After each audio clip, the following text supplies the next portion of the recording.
नमस्कार मित्रों। कलयुग के बाद कैसा होगा युग, आज जानते हैं। और कलयुग से और उसके बाद के युग की बातें आज हम आपसे कर रहे हैं। आप सभी जानते हैं हिंदू धर्म ग्रंथों में काल यानी समय के 4 युग हैं, सतयुग, त्रेता, द्वापर और कलयुग। अभी हम लोग कलयुग में जी रहे हैं। कलयुग यानी ऐसा युग जिसमें मनुष्य का मन अशांति से भरा हुआ है, मानसिक रूप से दुखी है। धर्म का चारों तरफ हर्ष हो रहा है, चारों ओर अहंकार, लालच, आतंक दिखाई दे रहा है।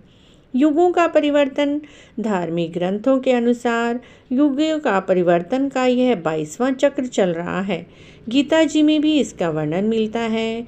गीता जी के अनुसार जैसे आत्मा एक शरीर को छोड़कर दूसरे शरीर को धारण करती है, जैसे दिन के बाद रात, ऋतुओं में भी निश्चित परिवर्तन होता रहता है, उसी तरह कालखंड में युगों का परिवर्तन होना भी अटल सत्य है। विष्णु जी से एक बार कलयुग ग्रंथ में कलयुग से जुड़े एक कथा का वर्णन मिलता है। इसके अनुसार एक दिन किसी ने भगवान विष्णु जी से पूछा, प्रभु अभी द्वापर युग चल रहा है और कालखंड के चक्र के अनुसार इसके बाद कलयुग आने वाला है, लेकिन मनुष्य इस नए युग को पहचानेगा कैसे? तब विष्णु जी ने कहा, जब दुनिया में पाप बढ़ जाएगा तब समझ लेना कलयुग शुरू हो गया है। कलयुग की शुरुआत स्त्री के केशों से होगी, यानी महिलाओं के बालों से होगी। महिलाओं के बाल ही उनका आभूषण माना जाता है, लेकिन जब कलयुग की स्त्रियां इन बालों को कटवाना शुरू कर देंगी, उसके बाद सभी महिलाएं और पुरुष सुंदर दिखने के लिए बालों को रंगना शुरू कर देंगे और फिर कलयुग में बाल लंबे और काले नहीं रहेंगे। तब सोच लेना कलयुग आ गया है। उसके बाद जिस दिन पुत्र पिता पर हाथ उठा देंगे, समझ लेना कलयुग शुरू हो गया है। इतना ही नहीं, जब हर घर में कलह कलेश होने लगेगा, कोई आपस में मिलकर नहीं रहेगा, लोग अपने ही घर में अपनों को मारने लगेंगे, तो समझ लेना कि कलयुग अपनी चरम सीमा पर पहुंच चुका है। उसके बाद शिव जी और ब्रह्मा एक हो जाएंगे और जब कलयुग हम सब पर हावी हो जाएगा, तो हम तीनों देव मिलकर इस युग का अंत कर देंगे और एक नए युग की शुरुआत होगी, जहां सब कुछ फिर से सत्य होगा। कलयुग का काल हिंदू धर्म ग्रंथ के अनुसार कलयुग का काल 4,32,000 लंबा बताया गया है। अभी कलयुग का प्रथम चरण ही चल रहा है। ऐसा माना जाता है कलयुग का आरंभ 3102 ईस्वी पूर्व में हुआ था, जब 5 ग्रह मंगल, बुध, शुक्र, बृहस्पति, शनि मेष राशि पर 0 डिग्री में हो गए थे। इसका अर्थ यह हुआ कि कलयुग का 5121 वर्ष बीत चुके हैं और 42,6880 वर्ष अभी बाकी हैं। परंतु कलयुग का अंत कैसे होगा, इसका वर्णन हमें ब्रह्म पुराण में मिलता है। ब्रह्म पुराण के अनुसार कलयुग के अंत में मनुष्य की आयु केवल 12 वर्ष रह जाएगी। इस दौरान लोगों में द्वेष, दुर्भावना बढ़ेगी। कलयुग की उम्र जैसे जैसे बढ़ी जाएगी, वैसे वैसे नदियाँ और तालाब सूखते जाएंगे। बेईमानी और अन्याय से धन कमाने वाले लोगों में बढ़ोतरी होगी।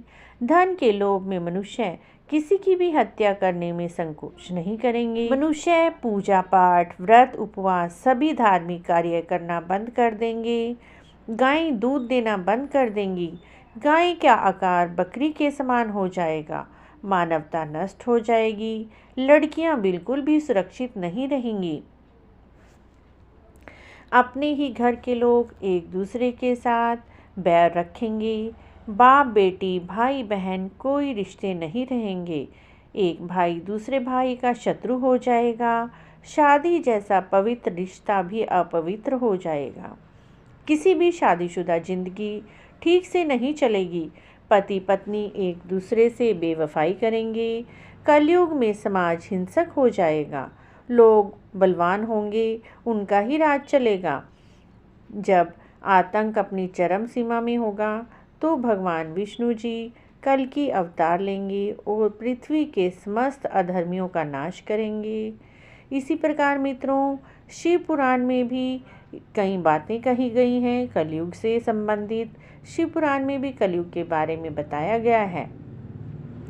कलयुग आने पर मनुष्य पुण्य कर्म छोड़ देंगे, दुराचार में फंस जाएंगे, सब के सब सत्य से मुंह फेर लेंगे, दूसरों की निंदा में ही तत्पर रहेंगे, दूसरे के धन को हड़प लेंगे। मनुष्य के मन में कुछ भी अशांति नहीं रहेगी, शांति नहीं रहेगी। प्राय स्त्रियों पर मनुष्य का मन हमेशा आसक्त रहेगा। दूसरे प्राणियों की हिंसा करने लगेंगे, सभी अपने शरीर को ही आत्मा समझेंगे। यह युग ऐसा होगा जिसमें मनुष्य की बुद्धि पशु के समान हो जाएगी। संतान माता पिता से द्वेष रखेगी, ब्राह्मण वेद बेचकर जीविका चलाएंगे, धन के लोभी विद्या का अभ्यास करेंगे, मद में मोहित रहेंगे, अपनी जाति के धर्म छोड़कर दूसरों को ठगेंगे, तीनों काल की उपासना से दूर रहेंगे। इसके अलावा सभी क्षत्रिय भी सब धर्म को त्याग देंगे, उनमें शौर्य का अभाव हो जाएगा। चोरी चकारी में सभी मनुष्य लग जाएंगे, वैश्य संस्कार, कुमार्ग, धनोपार्जन और ये सब क्रियाएं पाप से भर जाएंगी। वेशभूषा से तो सभी उज्जवल लगेंगे, लेकिन सभी धर्म छोड़कर ही कर्म करेंगे। कलयुग की स्त्रियां प्राय सदाचार से भ्रष्ट हो जाएंगी, पति का अपमान करने वाली होंगी, सास ससुर से घृणा करने वाली होंगी, स्त्रियों को किसी का भी भय नहीं रहेगा और मलिन भोजन करेंगी, उनका शील बुरा हो जाएगा और अपनी पति की कभी भी सेवा नहीं कर पाएंगी। कलयुग के अभी तो मात्र 5000 वर्ष ही बीते हैं, तो हम इसका प्रभाव अभी से ही देख रहे हैं। तो कलयुग के समाप्ति पर कैसा होगा इसकी तो हम कल्पना भी नहीं कर सकते, जब कलयुग अपनी चरम पर होगा। इसके बाद भगवान श्री कृष्ण जी ने कलयुग के अंत के बारे में महाभारत में भी बताया है। श्री कृष्ण जी के अनुसार कलयुग के अंत के समय बड़े बड़े भयंकर युद्ध होंगे, भारी वर्षा होगी, प्रचंड आंधियां आएंगी, जोरों की गर्मी पड़ेगी। कलयुग के अंत में मनुष्य की आयु सिर्फ 12 वर्ष की रह जाएगी। इतने भूकंप आएंगे कि लोग बिल्डिंग में नहीं बल्कि जमीन के अंदर गड्ढे खोद कर रहने लगेंगे।